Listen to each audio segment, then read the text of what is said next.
सुबह से शाम हो गई थी, मगर अभी तक रानो चिड़िया के ढाबे पर कोई भी ग्राहक नहीं आया था।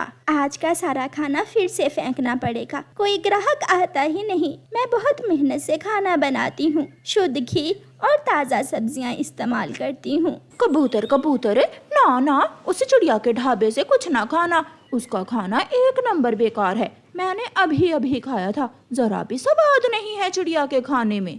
गौरी, मुझे तुम पर विश्वास है, अगर तुम कहती हो तो मैं क्यों खाऊंगा चिड़िया के ढाबे से खाना। तोते तोते, चिड़िया का खाना बहुत बेस्वाद है, तुम भूल कर भी चिड़िया के ढाबे से खाना ना खा लेना, बेकार है उसका खाना। कौवे ऐसा क्यों करते थे? वो चिड़िया का ढाबा चलने क्यों नहीं देते थे? क्योंकि वो चिड़िया से हर रोज मुफ्त में खाना जो खाते थे। गौरी और कालू शाम को चिड़िया के ढाबे पर जाते हैं। चिड़िया, क्या आज खाना बिका या नहीं? कोई ग्राहक आया भी है तुम्हारे ढाबे पर, या सुबह से बैठी मक्खियां ही मार रही हो? कौवे और गौरी, सुबह से कोई ग्राहक भी नहीं आया, मैं तो फारिग ही बैठी हुई हूँ। तो फिर खाना फेंकने से अच्छा है तुम वो खाना हमें दे दो, हम कल की तरह गरीबों में बांट देंगे। ले जाओ कौवे और कौवी, और ये बचा हुआ खाना जंगल के गरीब पक्षियों में बांट देना। कौवा और कौवी वो खाना लेकर चले जाते हैं। बहुत बहुत स्वादिष्ट है कालू, चिड़िया ने तो आलू पालक की भुजिया बहुत ही स्वादिष्ट बनाई है। चिड़िया समझ रही होगी कि हमने खाना गरीबों में बांट दिया है। कालू, गरीबों में ही तो बांट रहे हैं, एक गरीब मैं और एक तू, हम दो गरीबों से बड़ा गरीब और कौन होगा जंगल में। ऐसे दोनों कौवे मुफ्त का खाना घर बैठकर खाते हैं और चिड़िया का मजाक उड़ाते हैं। दूसरे दिन फिर से ऐसा ही होता है। बुलबुल बुलबुल, मैं अभी अभी चिड़िया के ढाबे से दाल चावल खाने गई थी, मगर उसके दाल चावल तो कोई मुफ्त में भी ना खाए। ऐसे बेस्वाद दाल चावल मैंने कभी नहीं खाए। अच्छा ही हुआ जो तुमने मुझे बता दिया। गौरी, मैं तो कभी भी चिड़िया के ढाबे से दाल चावल नहीं खाऊंगी। और जैसे ही शाम होती है, कौवा और कौवी फिर से चिड़िया से बचे हुए दाल चावल लेने आ जाते हैं। तुम हिम्मत ना हारना चिड़िया, ऐसे ही हर रोज खाना बना लिया करना, देखना एक ना एक दिन तुम्हारा ये ढाबा अच्छे से चलने लगेगा। गौरी, इसलिए तो मैं अपना नुकसान पर नुकसान किए जा रही हूँ, मगर अब मैं थक गई हूँ, ना जाने कब चलेगा मेरा ये ढाबा। गौरी, जल्दी चलो, गरीब पक्षी हमारा इंतजार कर रहे होंगे।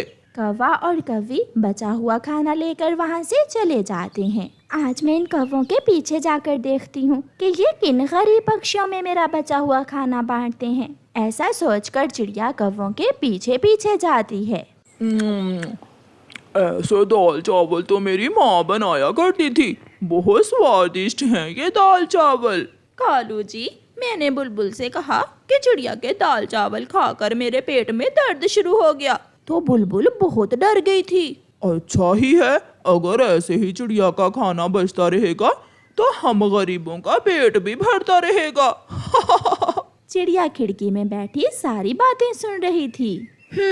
तो ये बात है, इन चालाक कौवों की वजह से ही मेरा ढाबा नहीं चल रहा। दूसरे दिन चिड़िया अपने ढाबे पर खाना बनाकर आवाज लगाती है, आज खाना फ्री में, सबके लिए फ्री में खाना, जो भी आए बिना पैसे दिए खाना खाए। ये सुनते ही वहाँ पक्षियों की भीड़ लगने लगती है। ना लूसी, तुम चिड़िया का बेस्वाद खाना न खाना। गौरी, फ्री में स्वाद कौन मांगता है, मैं तो फ्री में खाना जरूर खाऊंगी। वाह वाह, ऐसा खाना मैंने पहले कभी नहीं खाया। पति जी, सच में गौरी कभी झूठ बोल रही थी, ये खाना तो बहुत स्वादिष्ट है। गौरी झूठी है, दाल चावल बहुत स्वादिष्ट हैं। कौवे झूठे हैं, चिड़िया के हाथ में बहुत स्वाद है। ऐसे उस दिन के बाद से चिड़िया का ढाबा अच्छे से चलने लगता है और कौवों का मुफ्त का खाना बंद हो जाता है। रानो चिड़िया और मिट्ठू तोते ने अपने खेत में केले के पौधों की खेती की हुई थी। चिड़िया और तोते के केले के पौधे बड़े हो गए थे और अब उन पर केले भी लगे हुए थे। मिट्ठू, अब हमारी केले की खेती तैयार हो गई है। अब कुछ ही दिनों में हम अपने केले मंडी में बेच देंगे। चिड़िया चिड़िया, इन दिनों ख्याल रखना होगा। सुना है जंगल में कुछ चोर पक्षी केले चोरी कर लेते हैं। सारा दिन अपने पौधों को पानी देने के बाद तोता और चिड़िया अपने अपने घर चले जाते हैं। चिड़िया और मिट्ठू तोते के जाने के बाद ही चोर कौवे भी वहाँ आ जाते हैं। वाह रे मेरी किस्मत, कालू पति जी, देखो तो चिड़िया और मिट्ठू तोते के केले पक गए हैं और मुझे पता ही नहीं चला। गोरी, हम केले खाकर केलों के छिलके कबूतर के घर के बाहर फेंक देंगे। ऐसे ऐसे केले खाएंगे हम और चोर बनेगा बेचारा गंदी आंखों वाला कबूतर। फिर वो दोनों पति पत्नी चोर जी भर के केले खाते हैं और कालू कौवा सारे छिलके उठा लेता है।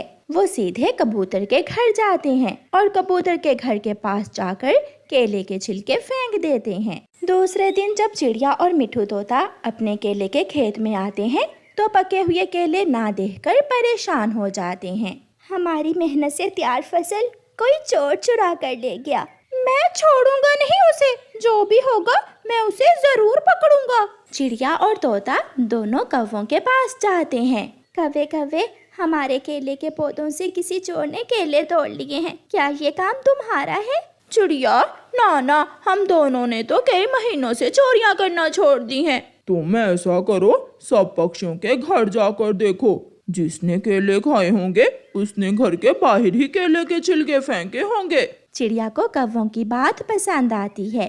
दोनों चिड़िया और मिट्ठू तोता बुलबुल के घर जाते हैं, मगर वहाँ केले के छिलके नहीं थे। फिर वो दोनों कबूतर के घर जाते हैं। मिल गया, हमें चोर मिल गया। कबूतर ने ही हमारे केले चुरा कर खाए हैं। कबूतर भी दाना लेकर वहाँ आ जाता है। कबूतर भैया, अब आप भी कौवों की तरह चोरियां करने लगे हैं? अगर केले खाने को ज्यादा ही दिल कर रहा था तो मांग लेते, चोरी करने की क्या जरूरत थी? नहीं चिड़िया और मिट्ठू, मैं चोर नहीं हूँ। मैंने आपके खेत से केले नहीं चुराए। तो फिर ये केले के छिलके कहाँ से आए? आज के बाद अगर तुम दोबारा हमें हमारे केले के खेत में नजर आए तो जान से मार दूंगा मैं तुम्हें। ये जरूर किसी की शरारत है। चिड़िया और तोता कबूतर से गुस्सा होकर वहाँ से चले जाते हैं। अब मुझे खुद को सच्चा साबित करने के लिए असल चोर को पकड़ना होगा। जब तक असल चोर ना पकड़ा गया, चिड़िया और तोता मुझे ही चोर समझेंगे। कालू जी, चिड़िया और मिट्ठू तोते ने कबूतर को चोर बना दिया। मीठे मीठे केले खाए हमने और चोर बना कबूतर।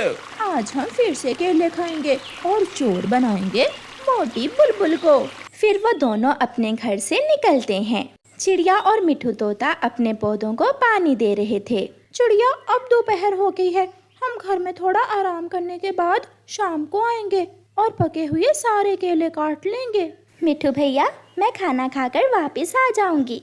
चिड़िया और तोता फिर से घर चले जाते हैं, मगर आज कबूतर चिड़िया के एक बड़े केले के पेड़ के पीछे छुप कर बैठा हुआ था। उसे खुद को सच्चा साबित जो करना था। इधर उधर देखकर कौवी और कौवा चिड़िया के केले के खेत में आ जाते हैं। 1 2 3 काम शुरू करो। गोरी, खाओ केले। वो दोनों केले के पेड़ से केले तोड़ तोड़ कर खाने लगते हैं। पीछे से कबूतर भी आ जाता है। जिसने खाए केले वही बनेगा चोर। कौवो, तुम पकड़े गए हो। चिड़िया और मिट्ठू तोता भी आ जाते हैं। चिड़िया और मिट्ठू, ये रहे तुम्हारे असल चोर। इन्हें पकड़ो, मैं चोर नहीं हूँ। कबूतर, हमने तो आज पहली बार केले खाए हैं। गौरी की बच्ची, केले खुद खाकर हमें कबूतर से लड़ा रही थी तुम। तुम्हें तो हम छोड़ेंगे नहीं। मारो इन्हें। ऐसे चिड़िया और मिट्ठू डंडा लेकर कौवों के पीछे पीछे और कौवे आगे आगे ऐसे केला चोर पकड़े जाते हैं।